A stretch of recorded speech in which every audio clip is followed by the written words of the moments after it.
कबहू त बेटा कही बोलै तू एहो चंडी माई।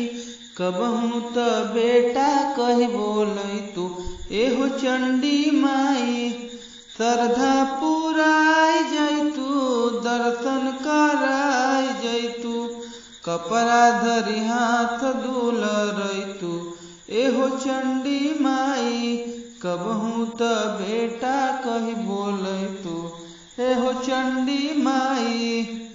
तुहिए त हऊ जग के महतरिया। तुहिए त हऊ जग के महतरिया। जग के महतरिया मैया जग के महतरिया। अननाही सोझा देखलै तू एहो चंडी माई।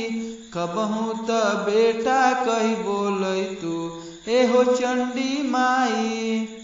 भक्ता पुकार सुनी दौड़ी चली आव। दौड़ी चली आव मैया दौड़ी चली आव।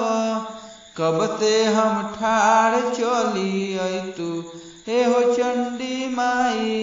कबहू त बेटा कही बोलै तू एहो चंडी माई। सबही भराई गईले झोली दरबार से। झोली दरबार से मैया झोली दरबार से। हमरो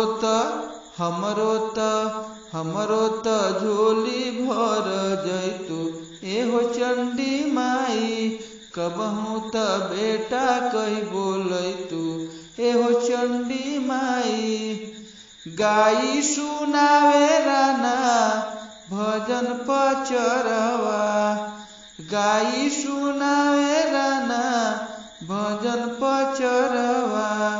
भजन पचरवा मैया भजन पचरवा।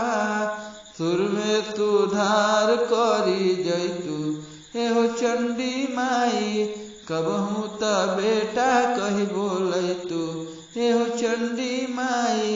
श्रद्धा पुराई जैतू दर्शन कराई जैतू। कपड़ा धरी हाथ दूल रैतू एहो चंडी माई। कबहू त बेटा कही बोलै तू एहो चंडी माई। कबहू त बेटा कही बोलै तू एहो चंडी